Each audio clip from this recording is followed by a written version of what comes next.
Now, the other thing, Bacha Sen, that stands out is the way this manifesto treats inflation. On the one hand, it says that they will set up a price stabilization fund.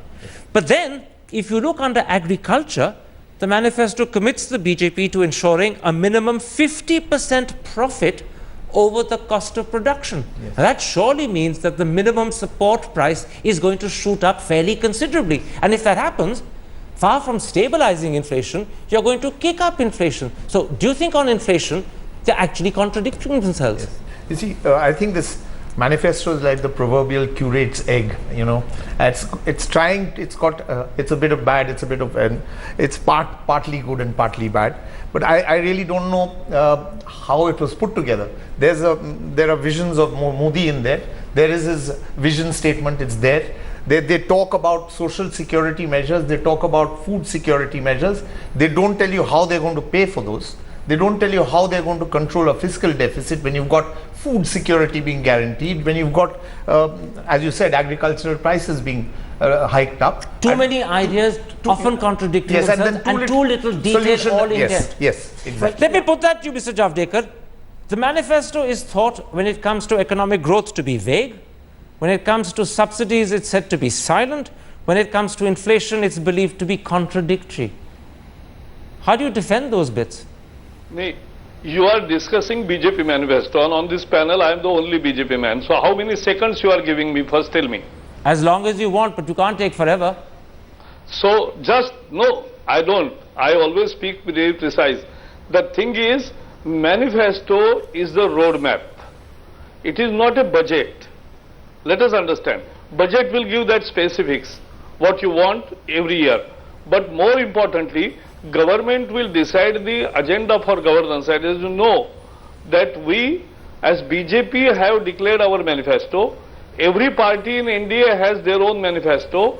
And then when we form the government, we create the document called Agenda for Governance. So, let me tell you, it is not the budget speech. So, it gives the ideas on which BJP wants to bring and revive the economy. Okay. And the main idea is not to make people dole dependent, but make people self-sufficient with education and skilling. Let me stop you there. I want to put your answer to Mr. Virmani. Opportunities.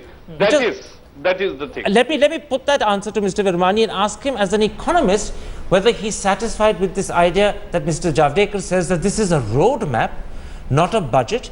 And because it's a roadmap, it doesn't have to be more specific. It needs to simply suggest broad direction without giving further indication of how you'll get to the destination. Does that satisfy? There are two ways to write manifestos. The common way in India for the last 50 years that I have seen, at least, I've not seen all 50, I was too young earlier, but what I usually find is a laundry list of things. Every manifesto has things which it addresses. There's a laundry list here too. But it addresses to individual vested interests and groups. The other way to do it is to have priorities, emphasis and approach.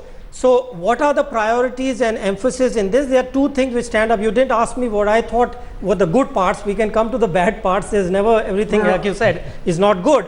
But the good part is the change, in my view, in the emphasis from a rights approach, which has been there, to a development approach. That's one. And secondly, I think underlying all this is a pragmatic rather than an ideological approach. That is, solve the problems, don't worry about the ideology. And I have examples of that if you want. But does that, so, can I interrupt? Are you therefore saying that these 2 points mean that the roadmap, which suggests direction without giving clear ideas of how you get to the destination, is sufficient for you? I don't think it is complete. But as I said before, there are some things which are spelled out a little more carefully. One can object. In fact, your previous point, I have one of the serious reservations let me bring it are on that agriculture. I'll come back to that in a moment's time. I haven't got to agriculture yet, so give me a second to get there. Inflation and food. Siddharth Varadarajan, one of the interesting things that this manifesto does do, and this is an area actually where it is quite outspoken, is when the manifesto talks about the BJP's intention to develop labor-intensive manufacturing, it specifically talks about reviewing labor laws which are outdated and complicated. And that's a subject that, in fact, political parties shy away from. But the BJP says it up front. And to your mind, does this suggest that the Industrial Disputes Act, which prohibits a hire and fire policy for companies that employ over 100, could now be reviewed? Well, first of all, this point is there in the Congress manifesto too, and I think by itself. No, forgive me. I have to correct you. I have to correct you. The Congress does not talk about labor law reform, review, leave aside reform. I've checked it out. No, it does. It does. But I mean, I will. We can set that aside. This is a big red herring, because the fact of the matter is that you have contract labor, which has become the norm in industry after industry, where for all practical purposes the biggest companies engage in a virtual hire and fire. So many government employees of government PSUs are taken on contract basis, and you know, you have a hire and fire. So this is part of the gripe that industry engages in, and it doesn't surprise me that the BJP would endorse this idea of labor reform. I'm not sure what exactly it would mean, but just to come back to the central issue, you see, the BJP had an enormous amount of time to prepare a manifesto, to put teeth into the promise that it is the party that is going to restore growth to a high rate. This is the party that's going to take care of providing jobs for the huge number of young people who are entering the labor market. It has economists like Vivek Debroy, Rajiv Kumar, various other people who have been advising it. And if at the end of this entire process, on the day that polling starts, all it comes up with is a line which lacks any great specifics about how to do things, and is also full of contradictions. For example, it talks about the need for labor-intensive employment, and it talks about footwear, whereas the footwear industry, you know, around the world is becoming increasingly automated. So there's all kinds of labor problems. But I have a question for Mr. Gurcharan Das that he wrote. This is not. Forgive me. This is not a time when you and Mr. Gurcharan Das should be questioning each other. It's not Mr. Gurcharan Das's views that are going to be under question. It's Mr. Javdekar's manifesto. Let's stick to that, or we lose all focus altogether. Mr. Javdekar, clarify for me whether we're over-interpreting your two references to labor laws. First of all, under labor law itself, and there's a section on that, you talk about reviewing labor laws which are outdated and complicated, and separately under manufacturing, you talk about labor law reform, not review but reform. So do you really intend to tackle the Industrial Disputes Act? I'll tell you, the Contract Labor Act, the name itself is Prohibition and Abolition of Contract Labor Practices, and it has actually perpetuated. People are working as a contract labor for 15 years in even PSUs, in defense departments. So this is, and we have said specifically that we want to give more security to unorganized labor. What we mean is pro-labor and pro-productivity. Reforms. But just a moment. Hang on a moment. So when you talk about labor law reform, you're not talking about anything that comes close to hire and fire. You're talking about pro-labor reforms. In other words, possibly making the laws more stringent rather than more flexible. Have I understood you correctly? No. Why you say so? No. I'm asking you. I'm not saying so. Give me an answer. That is what I'm saying. The answer is very clear that the Contract Labor Act needs review. There are many other acts, Industrial Dispute Act, where you don't get result. Management is also harassed and labor is also harassed. Unions are fighting for 10 years. Just a moment. I'm going to stop you there. I'm going to stop you there because Bacha said, I want to bring you in at this point. You see, this talk of labor law reform came in specifically in the context of developing manufacturing industry. Yes. Therefore, the thought that comes to everyone's mind is that you're talking about flexibility. But what Mr. Javdekar is suggesting is actually pro-labor reforms which suggest tightening. And there's too much flexibility, he seems to suggest, in the sense that he wants to tighten the law and he wants to protect contract labor, as he calls them, give them more security of tenure. So does that disappoint you?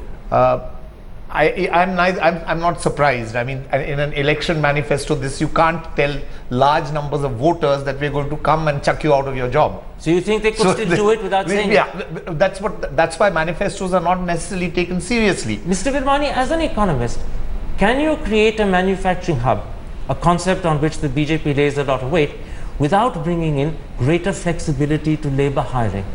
See, if your main focus is job creation, I would say 80% of the economists who worked on issues of labor laws and jobs say you will not get labor intensive manufacturing unless you make exit more flexible. Exit, you know, this hiring and firing is too much. Exit.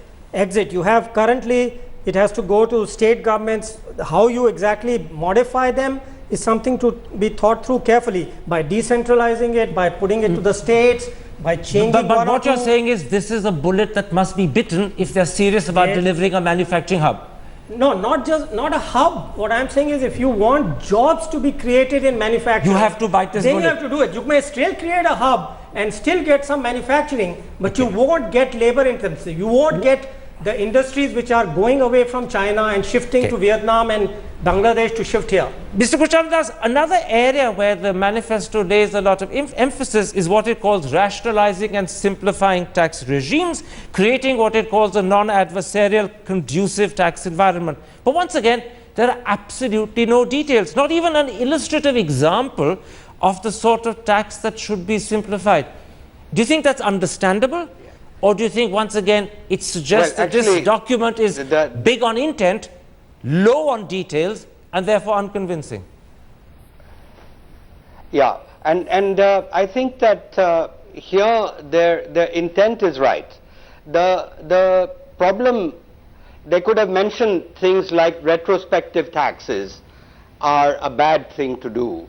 The Congress manifesto actually confessed to that.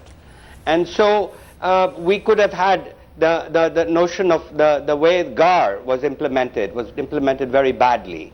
The way the income tax officer treats an assessee is deplorable.